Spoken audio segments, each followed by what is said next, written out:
Welcome to the Relationship Recovery Podcast, hosted by Jessica Knight, a certified life coach who specializes in narcissistic and emotional abuse. This podcast is intended to help you identify manipulative and abusive behavior, set boundaries with yourself and others, and heal the relationship with yourself so you can learn to love in a healthy way. Hello, and thank you, as always, for being here. I recently received an email from someone saying that the episode that I did, which was my third or fourth episode ever on trauma bonding and how we can heal, helped them get out of an abusive relationship for 7 years, that they've been in for 7 years. And I tend to get a lot of emails about that particular podcast. It's my most downloaded podcast. And nothing is more validating than that, than knowing that a word, something that I said in a podcast or a way that I framed something helped. Because I think that when I was healing, something that really helped me was I would keep listening to the same message 100 times. I'd read about it. I had a PhD in narcissistic abuse, and I just realized that I just maybe need to hear it 1,001 times, or maybe somebody said something in a way that was different. And that's why I do this podcast. That's why I care about these topics. And so that episode is linked in the show notes below. And I also wanted to take a step back and talk more about trauma bonding and what is it, why we do it, and recognizing the signs. Because if you are new here, you may not have listened to that episode because it was one of the first ones I ever did. I think it's the fourth one.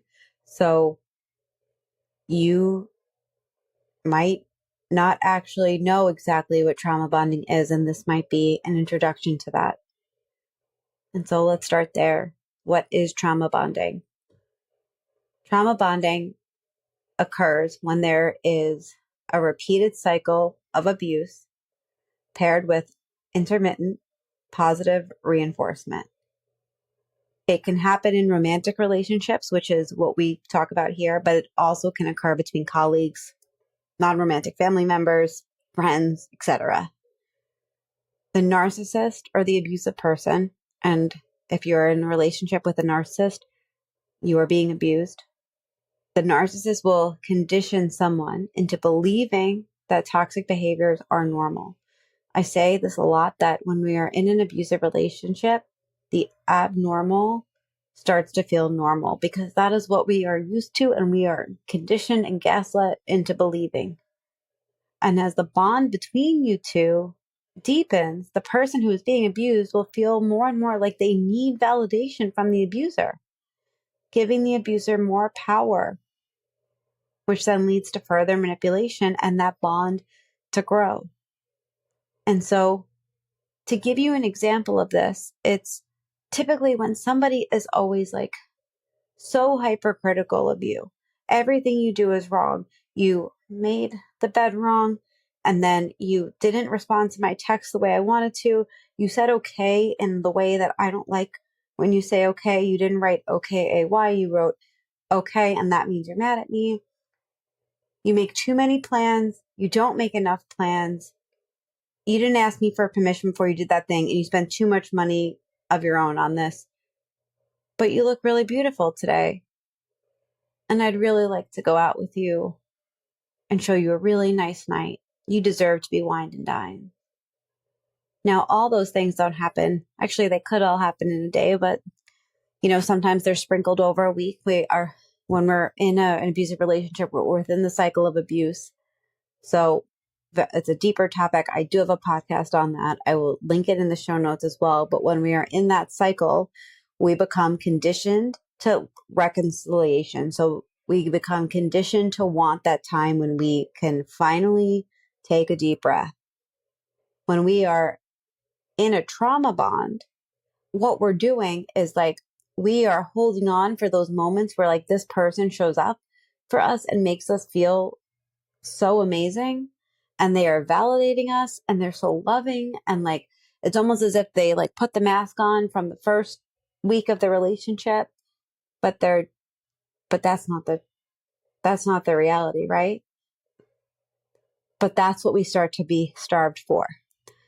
in that episode that I mentioned, trauma bonding and how we can heal, I tell a story about a mouse that if they're fed food every day and they keep going every day, when they don't get that, they're going to continue to go for it regardless. And they're going to search for it.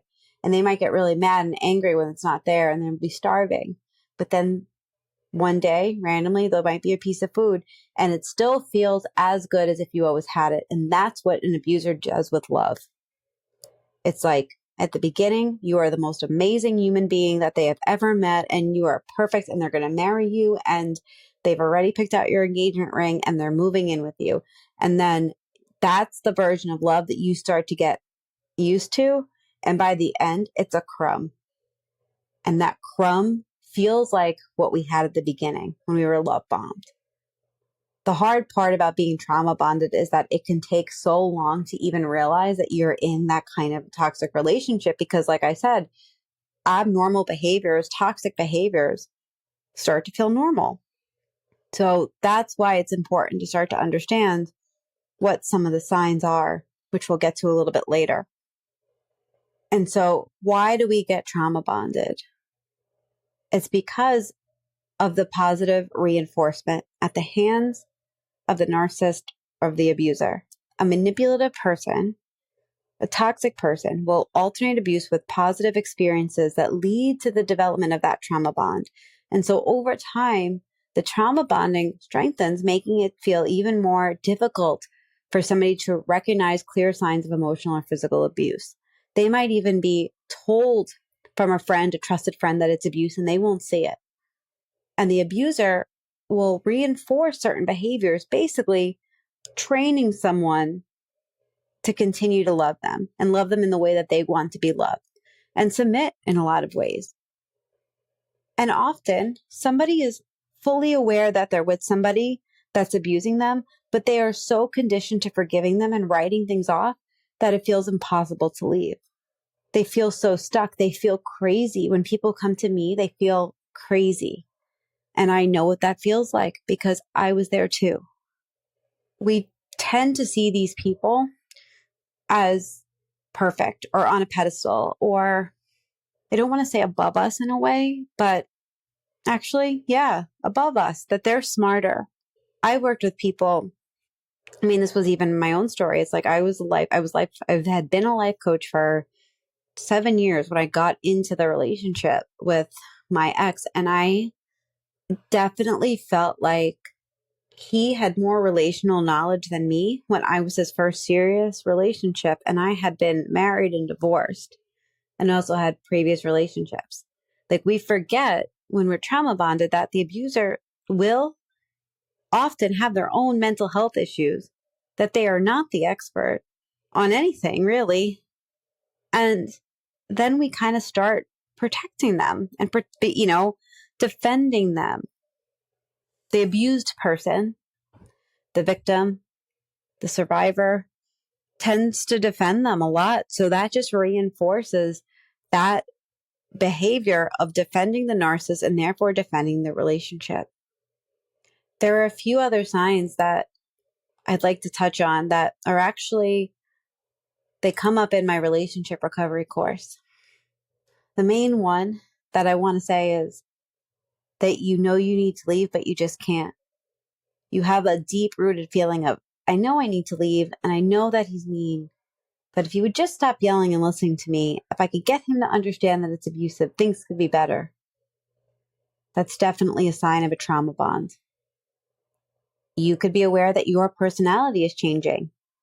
You might be suspicious, playing detective. You might feel self-doubt, but you still can't leave. You might feel enslaved to this person. You might feel like you need this person to survive, but you don't understand why, but you can't leave. You know this relationship is pathological, it's sick, and you might even realize there's a pattern of idealization and devaluation and discard that just keeps repeating itself, but you can't leave. You are aware that your life and your future feels in jeopardy if you don't get out of this relationship, but you stay. You know that you know better. You know that you deserve better, but you can't leave. And although I want you to get out, I do also want you to know that trauma bond is an attachment. It's created by a cycle of intermittent abuse with positive reinforcement, like I said before. And it is incredibly hard to leave because over time, we start to see abuse and love as the same. So a lot of people will say, well, what does healthy look like? What is healthy bonding and trauma bonding? A healthy bond is when two people establish a relationship based on shared feelings, interests, and experiences. The bond is characterized by more emotions like affection and trust, and two people can spend time together, may form a bond out of the fact that they share space, identity, common interests. So this bond can be with anybody, but it could be healthy and it's fluid. Trauma bonding happens in relationships where there's unbalanced power, where one person takes advantage of the imbalance and the other thinks, feels, and believes that the imbalance is actually what is keeping them together. And so how do we recover? Recovering from a trauma bond is extremely difficult. And I'm going to give you 3 tools that you can use and think about to begin to recover. But just know that there are a lot more, and I will cover them in a future episode. The first one is getting right with reality. This is the first step in my relationship recovery course, which is available on my website, but it's to be committed to living in reality at all costs. Make commitment to yourself that you are no longer going to think what they think, as just to simmer down any arguments. We don't want you to argue. I don't want you to be getting into fights with these people, but you need to just, for you, you're committed to your truth, whether that's journaling, whether that is taking like an itinerary almost of like what has happened in the day. But be like, if you had an argument, writing down the things that you said and the things that were said and how you perceive it, getting really clear on your reality. You also need to begin to build your life. If you are not taking care of yourself, we need to start small. It doesn't matter how small it is, even if it's getting your nails done weekly, if it's beginning to think about if you want to return to school, if it is turning off your phone when you're at work, if it's working with a coach. I have a lot of people that work with me and their partner has no idea. You have to start making choices that are right for you and that meet you where you are. And you really need to begin to grieve because this is going to be a very long process. Breaking a traumatic bond is so difficult. It is going to be one of the hardest things you have ever had to do, but it is going to be very worth it. Because on the other side of that is a life that is just meant for you.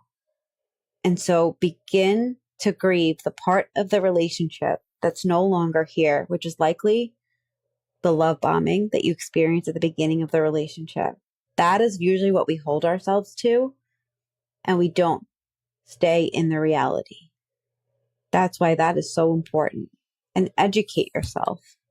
Continue to educate yourself and get used to these terms and get used to how they sound and what they say. It goes a really long way.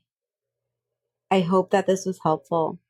Like I said, I am going to link the other episode in the show notes. I will also do another episode on recovering from a trauma bond and ways that you can begin to heal. So look out for that as well. You can find me at Emotional Abuse Coach on Instagram and on TikTok. You can find me at emotionalabusecoach.com.